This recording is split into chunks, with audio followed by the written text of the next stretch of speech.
नमस्कार। नागेश नारायण मिश्र, राजकीय उच्चतर माध्यमिक विद्यालय परवेजाबाद। अन्योक्ति विलास। आज का पाठ है अन्योक्ति विलास, अर्थात अन्योक्तियों का सौंदर्य। माने कहीं से अन्य जगहों से जो अच्छी बातें हैं उनको इकट्ठा करके यह पाठ बनाया गया है। नितराम नीचोस्मीति, माने अत्यंत नीचे होते हुए मैं हूँ, ऐसा समझता है कौन? कूप। तो उससे समझाते हुए कह रहे हैं कवि महोदय जिन्होंने श्लोक बनाया, तम खेद कूप, हे कूप तुम इसके लिए खेद मत करो कि तुम बहुत नीचे हो, बहुत गहराई में हो। कदापि मा कृथा, कभी भी इसके लिए खेद न करो, कभी भी ऐसा मत समझो, कभी भी अपने को नहीं करो।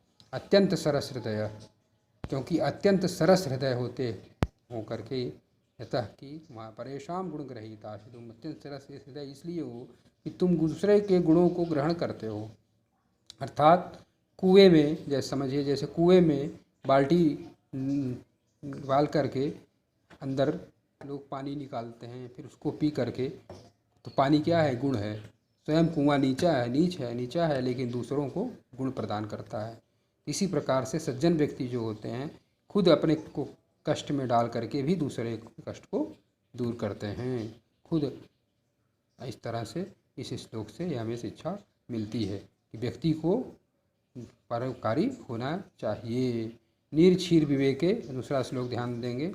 नीरक्षीर विवेके हंसालस्यम त्वमेव तनुषे चेत विस्मस्मिन् अधुनान्यः कुलव्रतम पालयिष्यति कः।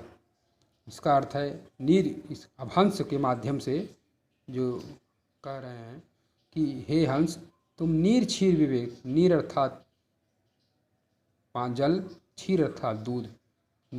जल, हंस की एक विशेषता होती है कि हंस दूध और पानी में अंतर कर सकता है और कोई दूध और पानी में अंतर नहीं कर सकता है। क्यों कहते हैं कि दूध ऐसी चीज़ है जिसमें जो रंग डालो उसी का जैसा हो जाता है। तो नीर क्षीर विवेक, हे हंस आलस्यम त्वमेव तनुषे चेत, तुम थोड़ा भी आलस नहीं करते हो। किसमें? दूध और पानी को अलग अलग, जो तुम्हारा एक ज्ञान है विवेक का, जो तुम्हारा एक ज्ञान है इसको अलग करने का, इसमें तुम थोड़ा भी आलस नहीं करते हो। विश्वस्मिन् अधुनान्यः, अस्मिन् विश्वे, इस संसार में इस समय कितने लोग हैं जो इस व्रत का पालन करेंगे? कुलव्रतम माने कुल के व्रत का पालन, पालयिष्यति पालेंगे का कौन पालेगा? तुम्हारे जैसे इस समय ऐसे कितने लोग हैं जो अपने कुल का पालन करने वाले, अपने नियम के अनुसार चलने वाले, रहने वाले कितने लोग हैं? अर्थात कोई नहीं है। इसलिए हे हंस तुम ही अगर ऐसा कर लोगे तो और लोगों की क्या बात होगी। इसलिए इस प्रकार से इसका अर्थ है। कोकिल यापय दिवशान तावद विरिशान करील विटपेशु यावन मिलद अलिमालः कोपि रसालः समुल्लसति। हे कोयल, संबोधन का चिन्ह है जो आगे कोयल का, कोकिल के आगे लगा हुआ है।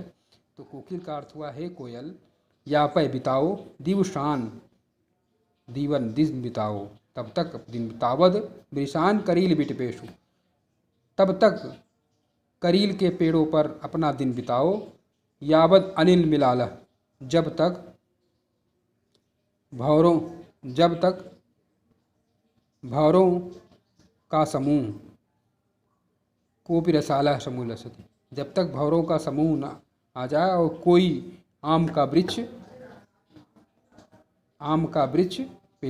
फल वाला ना हो, माने आम में फल ना आ जाए, आम पक न जाए, फल ना आ जाए, तब तक तुम अपना दिन यहाँ बिताओ। अर्थात धैर्य धारण करने की इस श्लोक के माध्यम से शिक्षा मिल रही है कि व्यक्ति को जल्दीबाजी नहीं करना चाहिए। जब तक हो सके धैर्य रखे, एक उचित समय आने पर उसका कार्य पूरा होगा, उसका कार्य सिद्ध होगा। इस तरह से श्लोक है। कोकिल यापय दिवशान तावद विरसान करील विटपेशु यावन मिलद अलिमालः कोपि रसालः समुल्लसति। इस तरह से ध्यान से इसको, इन श्लोकों का अर्थ कई बार सुन करके, समझ करके, फिर उसका अर्थ लिख करके अभ्यास करेंगे और जो समझ में न आए पुनः पूछेंगे। रेरे चातक सावधान मनसा मित्रक्षणम श्रूयताम अम्भोदा बहो वसन्ति गगने सर्वेऽपि नैतादृशाः केचिद् वृष्टिविराद्रयन्ति वसुधां गर्जन्ति केचिद् वृथा यं यं पश्यसि तस्य तस्य पुरतो मा ब्रूहि दीनं वच। अब कवि महोदय जो इन्होंने श्लोक लिखा है वो चातक के माध्यम से लोगों को बता रहे हैं, हे चातक, हे पपीहे, या सावधान मनसा, हे मित्र पपीहे, सावधान मन से सुनो। क्षणम श्रूयताम, एक समय के लिए, ज़्यादा समय के लिए नहीं, मैं कुछ नहीं कहूँगा, थोड़े समय के लिए ही सुनो, सुनिए।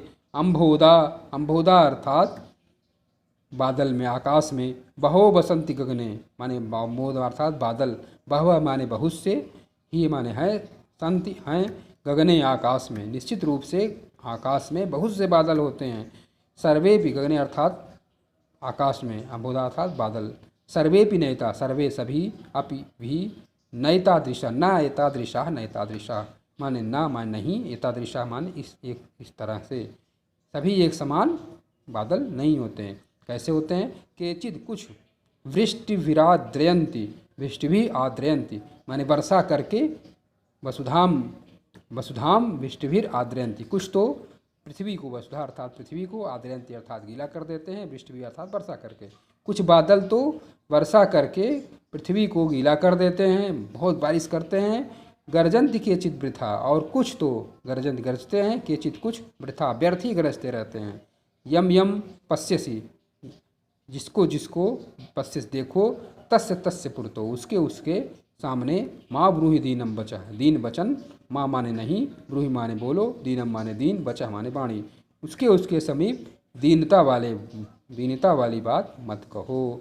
अर्थात सबके सामने तुम्हारे, इसे शिक्षा मिलती है इस श्लोक के माध्यम से, बादल के माध्यम से, कि हर व्यक्ति के पास अपनी बात नहीं कहनी चाहिए। जिसको समझो कि वो हमारे बात का निदान कर देगा, हमारा कुछ सहयोग कर देगा, उससे ही कहना चाहिए, सबके आगे रोना नहीं रोना चाहिए। फिर अगला श्लोक देखेंगे, न वै ताड़नात् तापनात् वह्नि मध्ये, न वै विक्रयात् क्लिश्यमानो हमस्मि, सुवर्णस्य मे मुख्य दुखम तदेकम, यतो माम जना गुंजया तोलयंती। न मान अर्थात नहीं, वै माने उसको, उस तरह, न वै ताड़नात्, न मुझको तापने, तपाने से, ताड़नाद माने पीटने से, तापनाद वहनी मध्य, नाग के मन के आने माने अर्थात आग, मध्य माने बीच में, तापनाद माने जलाने से, न माने नहीं, वही माने मुझको, विक्रयात बेचने से, क्लिश्य मानो हमस्मि, मुझे उतना दुख न तपाने से, न मुझे उतना दुख अग्नि के बीच जलाने से, न पीटने से, न बेचने से मुझे दुख है। क्लिश्य मानो क्लेश है, आम अहम, क्लिश्य माने में क्लेश युक्त नहीं होता हूँ, आह में माने हूँ।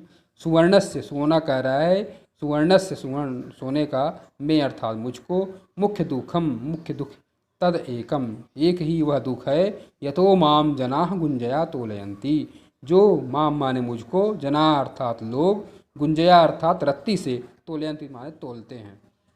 सोने के माध्यम से कवि महोदय का कहना है कि समानता उसके अनुकूल करनी चाहिए, तभी व्यक्ति को कष्ट नहीं होता। और कोई व्यक्ति उच्च श्रेणी का, उसको निम्न श्रेणी से उसकी तुलना की जाए तो उसे कष्ट होता, नहीं करनी चाहिए।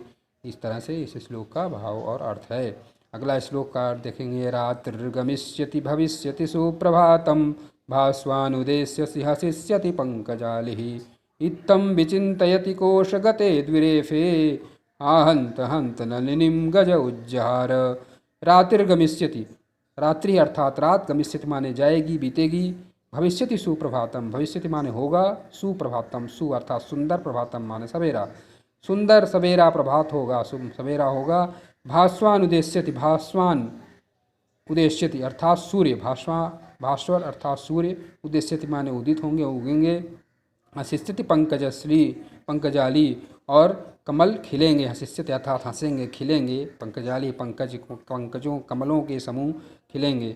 इत्थम विचिंत्यति, इत्थम माने इस प्रकार से, विचिंत्यन्ति चिंतन कर रहा था, कोश गते द्विरेफे, कोश अर्थात पंकज फूल, कमल के फूल के अंदर, द्विरेफ अर्थात भंवरा, बंद भंवरा, द्विरेफ अर्थात भंवरा बंद, सोच ही रहा था कि हा हंत हंत नलिनीम गज गुज्जहार, हा अर्थात हाय हाय, मार गया नलिनीम, गज हाथी आकर के उसकी नलिनी को कमलनी को उखाड़ करके फेंक दिया। तो अर्थात भंवरा उसी में बंद होकर के ख़त्म हो गया। इसीलिए व्यक्ति को इस श्लोक के माध्यम से शिक्षा मिलती है कि व्यक्ति को कोई भी कार्य आज से कल के लिए नहीं टालना चाहिए। जो काम करना हो उसे निश्चित रूप से पहले से ही कर लेना चाहिए।